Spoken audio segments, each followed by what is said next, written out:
Welcome to Channel 18 News. I'm Jim Rogers.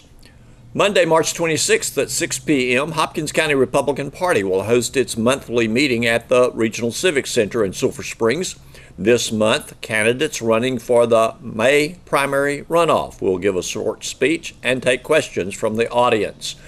In the Republican Party, candidates for treasurer and for Commissioner Precinct 2 are in runoffs.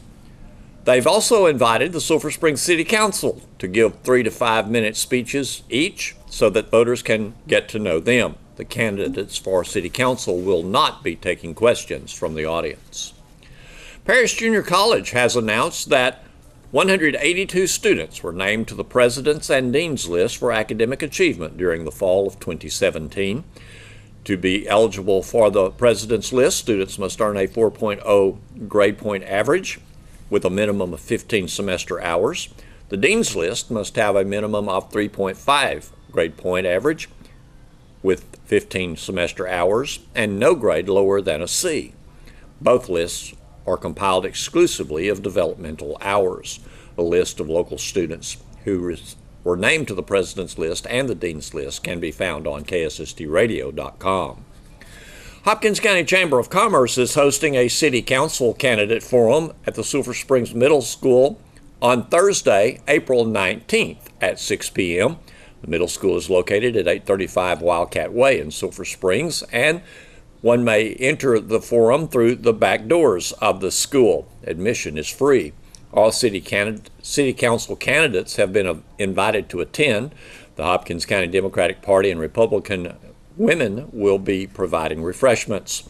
The purpose of the Chamber of Commerce Forum is threefold: to educate the public about the issues of the City Council campaign, to provide an opportunity for voters to hear candidates discuss issues face-to-face, and to stimulate public interest and participation in the election.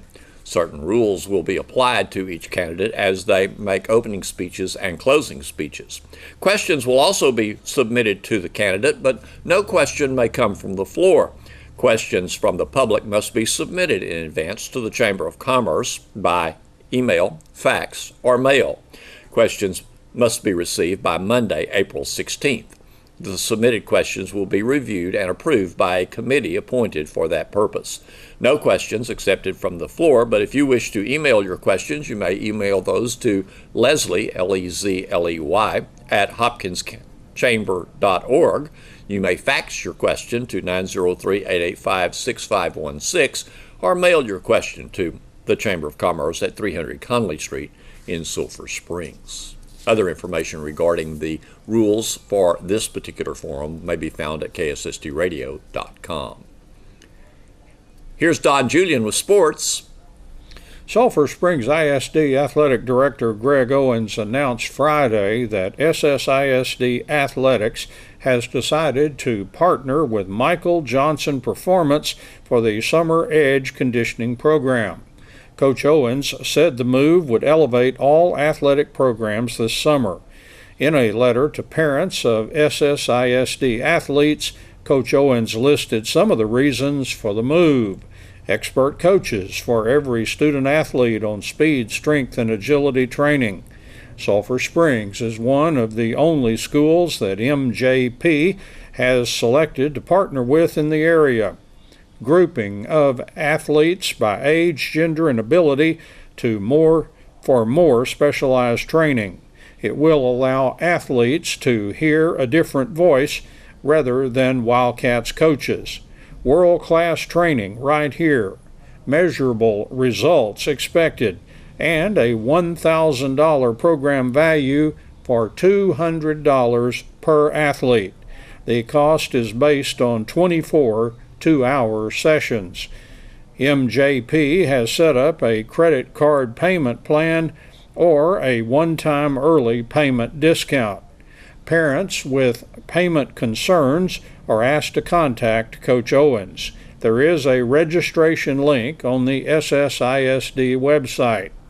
The Edge will be running from June 11th through July 26th, except during July 4th week, Mondays through Thursdays, with 2-hour sessions for high school boys, high school girls, incoming freshman boys and girls, and incoming 7th and 8th grade boys and girls. The Edge will be taking place in the multipurpose building. With 7 of their best athletes set to compete in the Jesuit relays Friday and Saturday, the rest of the Wildcats track team was at a Paris meet on Thursday. And Wildcats track coach Matt Young has results for us. Great chance to get back out. Felt like it had been forever, about 2 weeks since we'd run in a meet. Kids continue to improve. Their commitment level's been really high and it's starting to show. I think we had 12 to 15 personal records yesterday. Got to compliment the JV off the bat, finished 3rd, had their best day. Excited seeing the young guys improve. Varsity-wise, we're missing a few guys. We've got 7 that are competing at the Jesuit relays. My goodness. Over the next 2 days in various events that would have, those are a lot of our high point getters. So place-wise, it wasn't as high, but lots of good stuff. Field events, Jeremiah Rowland got 2nd, went 6'4" again in high jump. Really expect him to get 6'6" pretty soon. He was over at all 3 jumps, just hit it with different parts of his body. Dedrick Godbolt, first meet of the year for him, went 6'2" and got 3rd in high jump. So we're getting points there. Really pleased in triple jump. Tyson Goodson took a 6th, went 41. Damian Dugan did a good job. He was sitting first going into the finals, and a guy passed him, and Dede improved his own jump 1.5 feet, but it wasn't enough to go catch the other guy. Ended up going 43.7, which is his best jump by far he's ever had. So excited. That's where we were hoping he would get. I was really looking for him to be in the 42, so the fact he went 43 was great as we go with 2 weeks going for district. Shot put, he and Blanche threw well but scratched. Actually had some of his better throws but fell out the front. But Brian Amos stepped up and took 2nd. He threw 45. So now we got 2 guys that are 45 plus, which is where we want to be sitting as we go forward. Logan Caton took a 5th in discus. And Eli Sellers jumped out and took a 5th in pole vault. He's been running distance for years. Yeah. He comes out, clears 9 foot, first meet. So really excited for Eli. Did a great job. It was into an amazing wind. It was not a good day to be pole vaulting. And for his first meet, did well. And then he turned around a little bit later, won the 800, ran a 2:05, finishing into the wind. So he's really starting to peak and really looked good running it. And then came back, I believe he took 2nd in the mile. So a really strong day for Eli.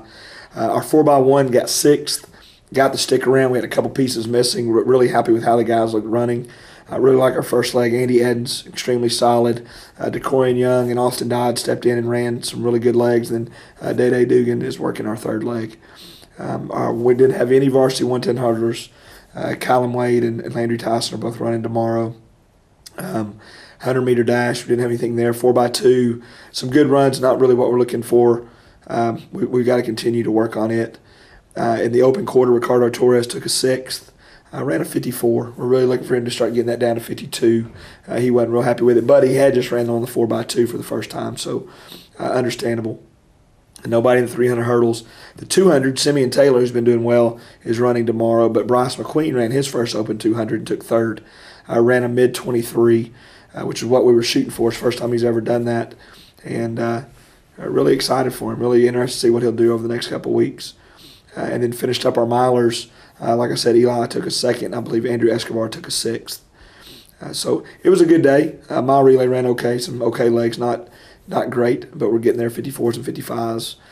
But I really like where we're sitting. I really think we're setting ourselves up to have probably the best district meet we've had probably in 6 or 7 years, point-wise. If the guys continue to improve the effort they're giving, the technique they have. So it'll be fun, exciting to watch. We'll be a factor in who wins it. I don't know if we'll have enough to win it, but we'll definitely make people worry if we're taking their points, keeping them, or if we end up. It just depends how that day goes. But we got those guys run tomorrow, and then we turn around and go to Lindale next Thursday to wrap up the regular season. You mentioned some. Who are the 7 that'll be at Jesuit? It's the 54th Jesuit Shiner Relays, and we've got Carter Monk in triple jump. Landry Tyson has a busy day. He's high jump 110s and 300s. Kylan Wade will just be the 110s. Ryan Humphreys will be doing the 300 hurdles. Simeon Taylor's running the 200. And then Christian Palomino and Landon Thornton are both running the 2 mile and the mile. They'll actually run the 2 mile Friday night tonight, and then come back tomorrow and run the mile. So really we'd like to see everybody just PR. All those guys go in PR. It's a great atmosphere. There's some teams from out of state. There's over 60 boy teams there. I mean, there's 3 or 4 heats of every race in our division. And if we're looking to see if those guys can make finals. If they're finishing the top 8 and getting finals, it's really impressive. That means very particular. They don't take anybody. You have to qualify. In some events, boys they tend to take more, but there's certain ones you do have to meet some qualifications. Our distance guys did that, and a couple other things did. Mm-hmm. So, really look forward to how they do. Excited for them to have that opportunity to kind of give them a taste of big time stuff and see that they fit in. The Lady Cats track team finished 6th in a Paris meet Thursday. They were missing 4 of their top athletes who will be competing in the Jesuit relays on Saturday. And Lady Cats track coach Tristan Abram has results for us. Well, we actually did really well. It's crazy going to a meet on a Thursday and coming back to school on Friday. Getting in not too late last night, but it's just a quick turnaround. And as I told you when you walked in, I had to make some notes to make sure I didn't forget anyone because I just hadn't had time to sit down and dissect everything that went on last night. But I will say that the number one, the greatest part was that we ran 2 divisions last night, meaning we ran a JV girls division as well as a varsity girls division, which was really good. That's really good for the girls track program because that means we have the numbers out that we need in order to have a lot of young ladies participating, which is awesome. And with that being said, the JV girls actually finished 2nd overall in their division, coming behind Sherman. Sherman won the meet, but I had several girls out yesterday. It was actually their first time at a meet this year. Due to other things going on within the school, or some young ladies like, well, Coach, I didn't know I could come out, because you guys had already started. I'm like, shoot, come on, I'll take you. I don't care when, just come on. But anyways, but to talk about a few of those young ladies, Breasia Ivory, young lady who's a basketball softballer. She came out yesterday, and she had already run in 1 meet, I believe, but ran on the JV division yesterday, and she placed first in the 100. She placed first in the 200, and placed first in the long jump. And that's really good with her just coming out and going through those events. And with that being said, she in her first place accomplishments, it wasn't there weren't very many people close to her. So that was a pleasant surprise, and to see her do that. She's a freshman. So that's something else that's really exciting is the way she competed. But also some other young ladies, Carrie Wright. Carrie, she's my cheerleader. She's that cheerleader pipeline that I keep going to make sure I keep getting those girls out. But Carrie placed 6th in the 100, and she placed 4th in the 200, as well as Carrie won the triple jump. Bringing in points. 1st through 6th place brings in points. So, and that's what we need in order to be successful at meets. Brenna Irving, young lady who's been running for us. She's a sophomore. She placed 1st in the 100-meter hurdles, and as a matter of fact, her time was almost a full second faster than everyone else. It was really impressive to see her run because she was actually a flight of hurdles in front of everyone. And that was really good to see. She's been working really hard, and I'm really happy with the way Brenna has been performing. In the 400-meter run, Aaliyah Abram placed 1st, Kaylee Malone placed 3rd, and Isabella Roller placed 6th. And all 3 of those young ladies, again, working hard and did a great job in that race. And those 3 young ladies that I just mentioned, along with Breasia Ivory, they ran a 4x4 in the JV division, and man, it was awesome to watch them run and compete, and they placed 1st in that as well. They got a plaque for it, and last night we got off the bus. I think they were taking pictures and tweeting it and Snapchatting and whatever these kids do. They were excited about that, and I'm happy for them because they really did do a good job in competing yesterday. As well as Aaliyah also placed 2nd in the long jump, right behind Breasia. And then in shot put, Terrella Kelly placed 1st in that event. And she I want to say she threw a high 28, if I'm thinking correctly. But I was really pleased with her and the way she competed as well. And then in the varsity division, we placed 6th. Now, with that being said, there are 4 members of the team that I'll talk about here in just a second that did not compete yesterday. But Sydney Washburn placed 3rd in the mile and 2nd in the 2 mile. And again, Sydney she's battling some a little bit of injury stuff, but to place 2nd and 3rd, that I'll take that, with what she's going through. Faith placed 1st in the 100-meter hurdles and the 300-meter hurdles, and she PR'd in both of those events. So it's going to be fun to get to see her and Abby on the track again together, competing against one another. And Faith did a good job running yesterday. Delaney Miles is a freshman young lady who's been running a few weeks. She ran the 400 and she placed 4th, and she ran a really good race. Danielle Gottboat and Abby Beggs both placed 1st and 2nd in the discus, and that's good. Getting ready for the district meet, those points are really needed to try to compete and regain that district championship again. And in pole vault, Jaden Booth, young lady who's been vaulting for a couple of years now, she placed 3rd in pole vault, and as a matter of fact, she PR'd. I want to say she went maybe 8 foot 6 inches. But it was her best vault ever, and she was extremely excited. It was really cool to see her get over that, and they were vaulting into that wind coming out of the south, and it was crazy. But it's pretty good to see her get that PR into that wind. But again, like I said, we're missing a few young ladies. Abby Bear, Nasai Dugan, Sadavia Porter, and Amani Taylor, they're all going to be competing tomorrow at the Jesuit Relays. And that meet is a meet that you have to send in times and jumps and throws, and you have to qualify to be invited to the meet. And those 4 young ladies, we sent in some times and jumps, and all of them qualified in their respective events. And we're really excited to see them compete tomorrow doing those things. They're going to be competing against all classifications across the state of Texas, as well as they're going to be competing against actually some young ladies from different areas of the nation. I know that one young lady that they're excited to see on the track that they're going to be competing against is already committed to UCLA. So I've heard them talking about that a little bit. So it's going to be a good platform for those young ladies, and I congratulate them, for that accomplishment and qualifying for that. And I know it's going to be cool to be able to come back and talk about them and what they've done come tomorrow.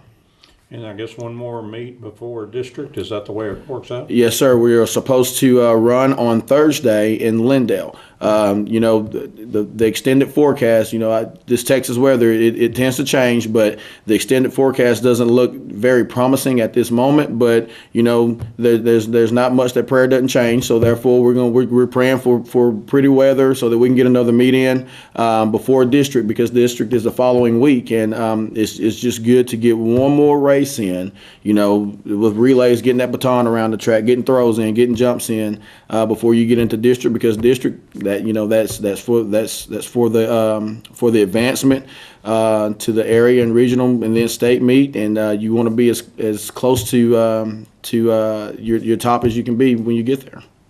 I imagine most of the girls are just kind of really happy about it, but I don't know about the old coach being the defending district champions. Is that a weight on your shoulders? Do I see weight on there? Hey, man, I'm telling you, it's crazy. About an hour ago, I was talking to Coach Warren. Doesn't even coach track, but I'm sitting there talking to him. I'm like, man, I'm trying to figure out how to put this piece together, He's like, okay. But yes, it's something that I'm still extremely proud of, that we brought, that district championship home last year. And the competitiveness in me, we're still the district champ until someone takes it from us. And I'll wrestle with you before I just give it away willingly. So we're going to do everything we can in both divisions to win the district and get as many young ladies to area as we can get, and then because you never know what happens after that. So yes, it's really exciting. There's a little bit of weight on the shoulders, but it's all in fun, and it's great to see these kids compete and get after it each week.